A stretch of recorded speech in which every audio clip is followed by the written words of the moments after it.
What's up, this is Dominick Cruz, WC Bantamweight contender. I'm out here at Alliance Training Center in Chula Vista, California, and I just got done with a good workout. Now I'm going to go home, get some rest, and get ready for my next workout later on tonight. On the road to getting here, to get to this title shot that I'm at, has been long, man. It's been hard. I've made the road myself for the most part. You know, I came from nowhere. I came from Rage in the Cage out in Tucson, Arizona. And my first fight out here in California was in Total Combat against a guy named David Scardo. I was brought out on 2 days' notice with no cornerman, and I was able to win that fight out here, thank God, and I pulled it out. And then ever since then, I've been on a win streak. My first fight was in the WEC against Uriah Faber about 3 years ago at 145, and I lost that fight. I got guillotined in the first round. You know, I learned a lot from that loss. I was 9-0 at that time, and after I lost to him, I was 9-1. And I lost that fight, started from scratch, picked up the things that I needed to pick up on, dropped to 135 pounds at bantamweight, and now I'm undefeated at that weight class, and now I'm getting ready to fight for a world title for my second time. I'm pumped up, I'm excited, I'm ready to go, and I'm gonna go get that belt.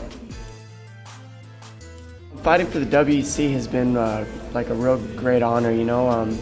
Before I was having to fight at 155 pounds. I mean, by no means should I ever be fighting at 155. I walk around at that weight class, and now the guys are 190 pounds cutting down to 155. So without the WEC, I wouldn't have the opportunity to fight at my real weight class, which is 135 pounds. And I've been able to get a good win streak because of that weight class. And you know, they've put my name out there. People know who I am now. I've got a good record, and I've been on TV several times because of the WEC. I give a lot of thanks to the WEC and Mulisha for giving me the notoriety that I've been working to have, and I'm just going to keep rising to the top and never stop. This is definitely one of the biggest fights of my life. You know, every fight becomes the biggest fight of your life when you're getting ready for it, and you get to it 2 weeks out, you're like, oh, this is the biggest fight of my life. But I mean, this really comes down to being the biggest fight of my life. I'm fighting for the world title that I've been working for this since I was 11 years old in wrestling, you know. When I was wrestling, I didn't really know I was going to be an MMA fighter, but it all came together, and all the hard work's coming together right now at this point. It's all the hard work, all the things that I've sacrificed and given up are coming into this belt. I've given up lots of nights of going out with my friends. I've given up relationships with girls that I've had to let go because they didn't want what I want, and I just gave them the boot because I got to have that title, you know. So it's been a rough road, but you know, all the sacrifices will make it worth it.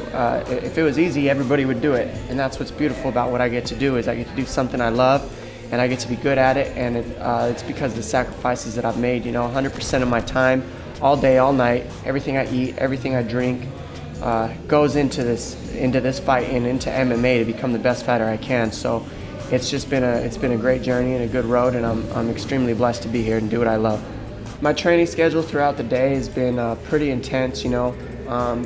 It's been a 9-week camp so far, and over that 9 weeks, I have the first 4 weeks that I do three a days a week. The other 3 days a week are 2-a-days.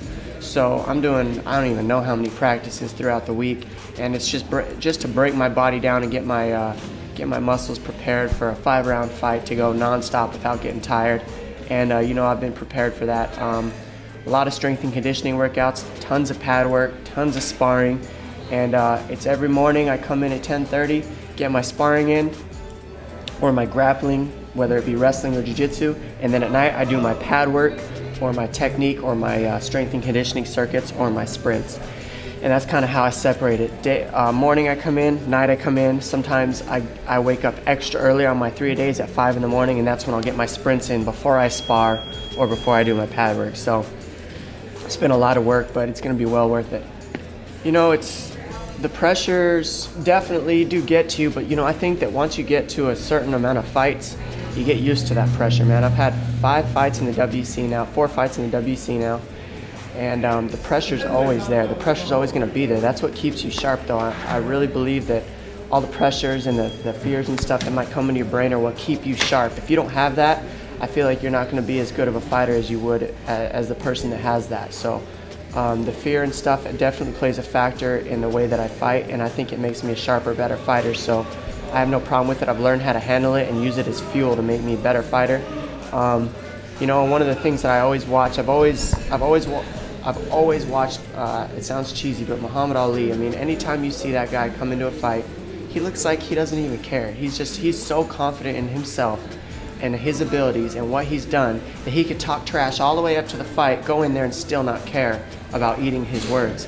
I really use that in my brain, watching him, watching his footwork. I really want to model myself after how he is, and 100% of his brain was in the fight at all times.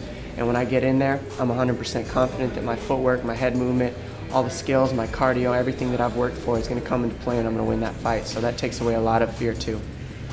Some of my emotions, I can't really tell you what it's going to be like when I get that belt around my waist, man. I don't know what my body's going to do. I don't know how I'm going to react. I know that I've got a lot of emotion and so much time put into this journey that I'm not going to say I'm not going to maybe shed a couple tears. Who knows?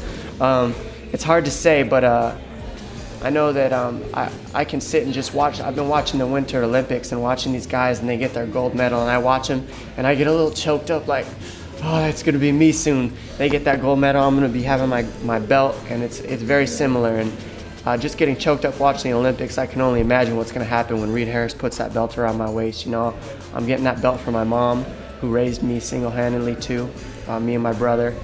And I'm getting that for her, and I'm getting that for me and my family, and it means a lot to me, so I'm excited for it. I can't wait.